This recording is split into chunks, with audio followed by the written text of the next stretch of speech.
10, 9, 8, 7, 6, 5, 4, 3, 2, 1. And we have liftoff.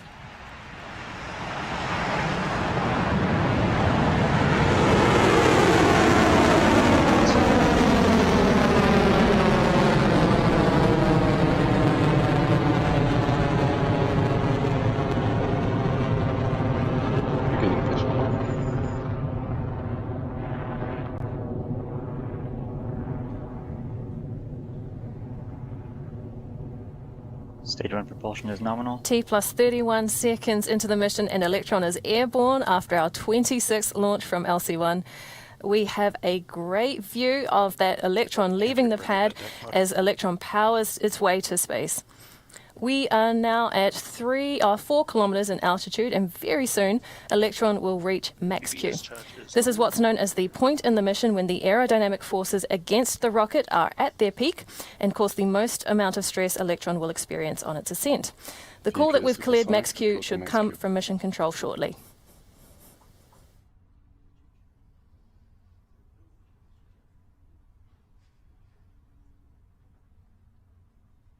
Vehicle has cleared max Q.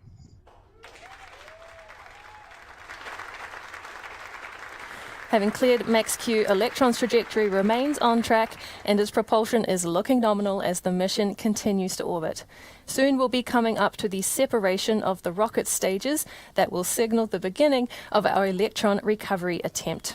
First up will be MECO, or main engine cutoff, on Electron's first stage. This is when the rocket's 9 Rutherford engines on its first stage power down, and then the rocket will drift for just a moment before the first and second stage separate. The second stage's engine should then start up and power the mission onto orbit, while Electron's booster begins its journey back toward the capture zone here on Earth. As it makes its way home, we'll stay with that live camera feed for as long as we can. But before we get ahead of ourselves, let's wait for the call out of those first 3 events.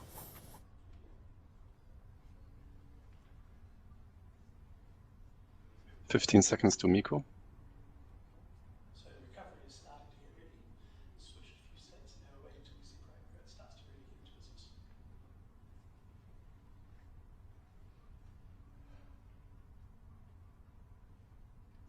MECO confirmed. Stage separation successful. Stage 2 ignition confirmed.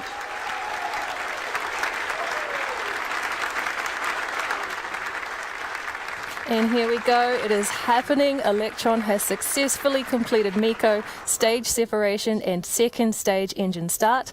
Our Electron recovery attempt is now officially in motion, and we are off to a fantastic start with this mission. As the mission continues for our customers, the fairing protecting their satellites will soon separate and fall away in preparation of payload deployment. We'll wait to see that on our screens. Oh, and there it goes. We had that visual and audio confirmation we were after of the fairing successfully deploying. A check of stage 2 speed and altitude tells us the mission is continuing nominally, currently at more than 125 kilometers above Earth and reaching speeds of more than 8,000 kilometers per hour. Onward to orbit. Stage 2 propulsion is nominal. Guidance is nominal.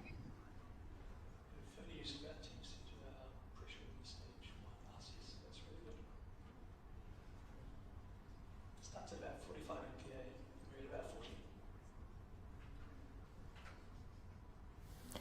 When the booster's engines shut down, the stage continued to coast to apogee. Now, during that coast, the reaction control thrusters on the stage will have moved Electron into position to better help it survive its hot and fast travel on the way back to Earth. Once we hear the call that the first stage has reached apogee, we know that what goes up must then come back down and head toward the capture zone where our recovery helicopter is waiting for it.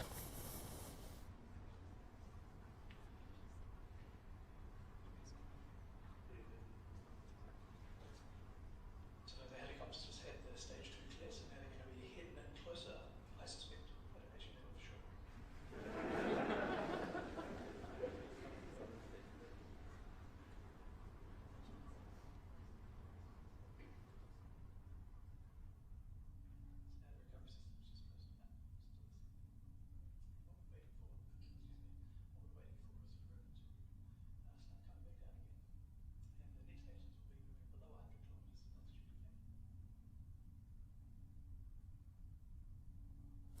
Electron's Stage 2 second propulsion is holding nominal.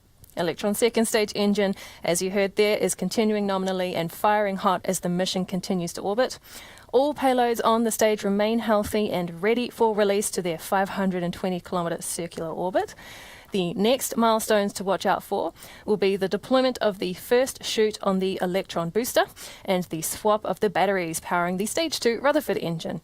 Now, both events should occur within seconds of each other and be confirmed across mission control comms, so we'll make sure to listen out for those. Meanwhile, our recovery helicopter is ready and waiting out over the Pacific Ocean for that drogue chute on the Stage 1 to deploy, knowing that will indicate the main chute deployment and helicopter catch attempt will be only minutes away.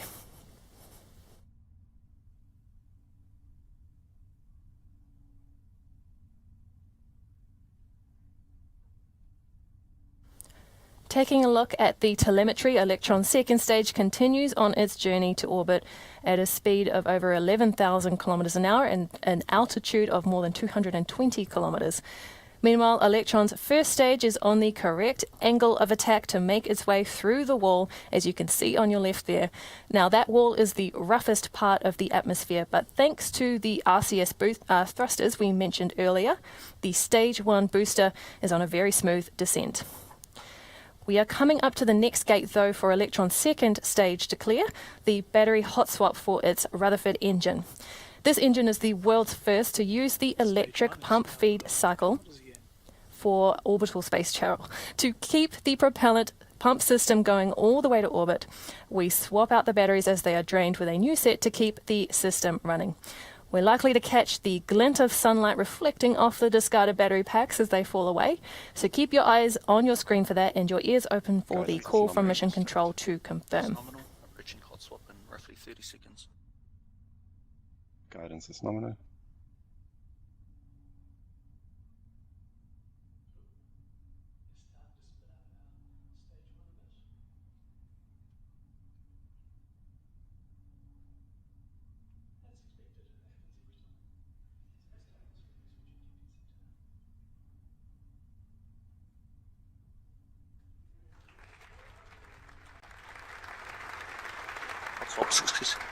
Hot swap successful. Battery dosing confirmed. Coming up on drogue deploy. Stage 2 propulsion holding nominal. Guidance is nominal. Drogue deployed.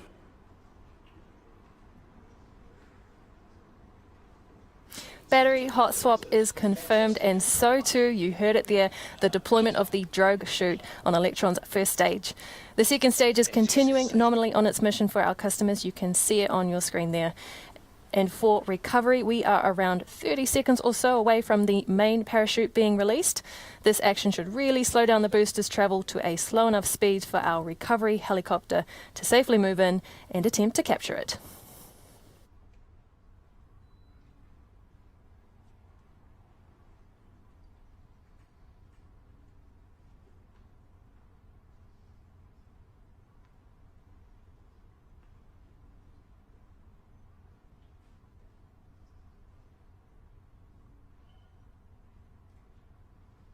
Confirmed good shoot.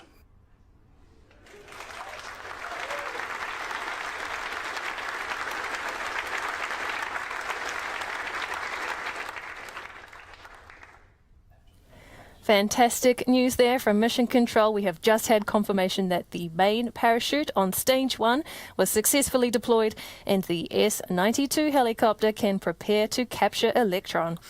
We'll be bringing you updates as soon as we have them, but very soon we are also expecting SECO Discharges holding nominal. on the final stage separation of the kick stage. We'll wait for those calls, but stick with this view from the helicopter as long as we can.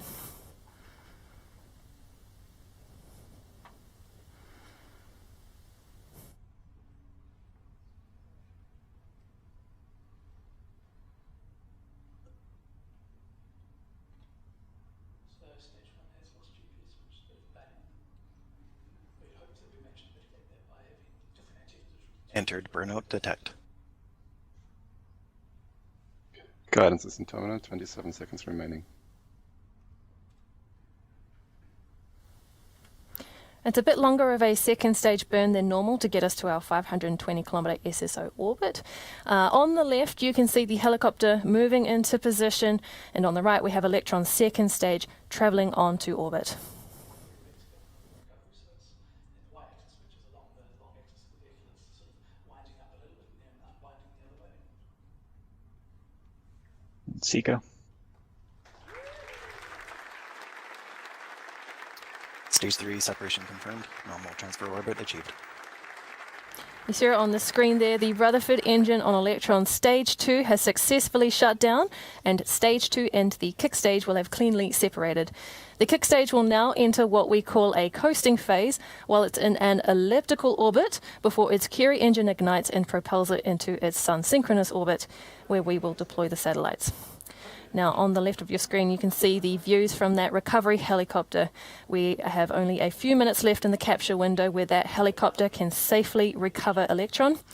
Remember, catching a returning rocket stage mid-air is as it returns from space is as highly complex as it sounds, and it demands extreme precision. So several critical milestones must align perfectly to ensure a successful capture.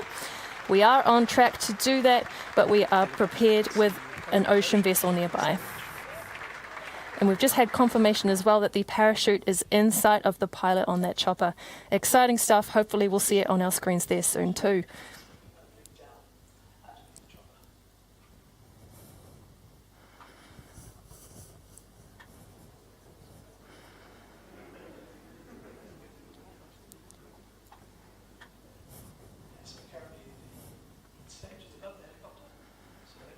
We are all waiting on the edge of our seats here at our facilities. If this catch is a success, it marks an enormous milestone in our recovery program.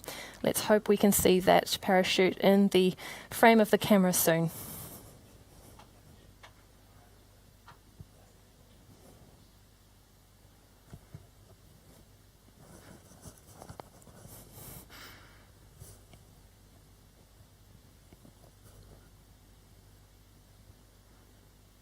We've got various members of our recovery team stationed at the drop zone back on land, out on the recovery vessel for support. Here in MCC, they're in that crowd as you've seen in some of our shots. And of course, we have our pilot in the powerful Sikorsky S-92 helicopter in the sky over the Pacific, ensuring this is all going according to plan. Now you can see some of our recovery team members there. I don't think they could get any closer to that screen if they could. They are no doubt very anxious and waiting, like we all are, for this capture attempt to go ahead.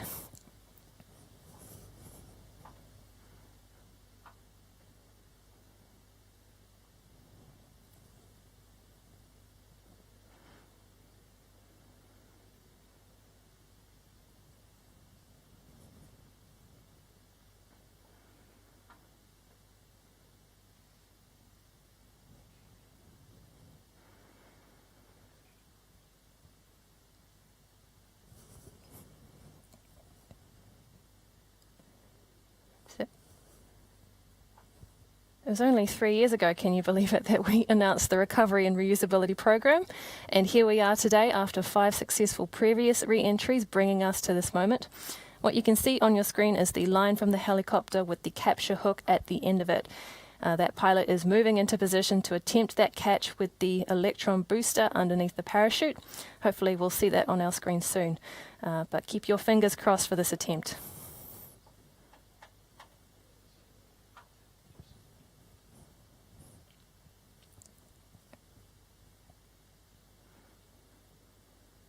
Just very quickly, while I can, I want to point you to the right side of the screen that shows that the kick stage is on its elliptical path above the world and onward to orbit for our customers. And then, of course, again, we're all keeping our eyes on the left that you can see the recovery helicopter in that zone moving in for the catch attempt. Hopefully, again, that we see that soon.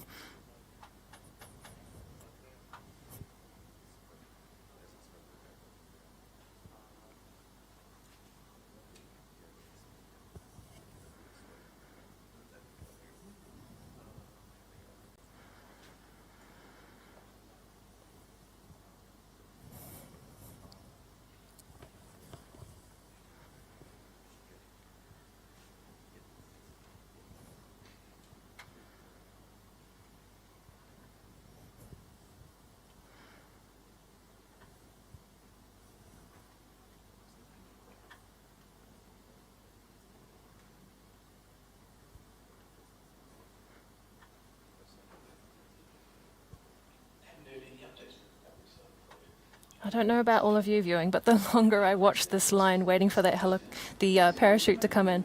Oh, there we go. We've got our first glimpse of it.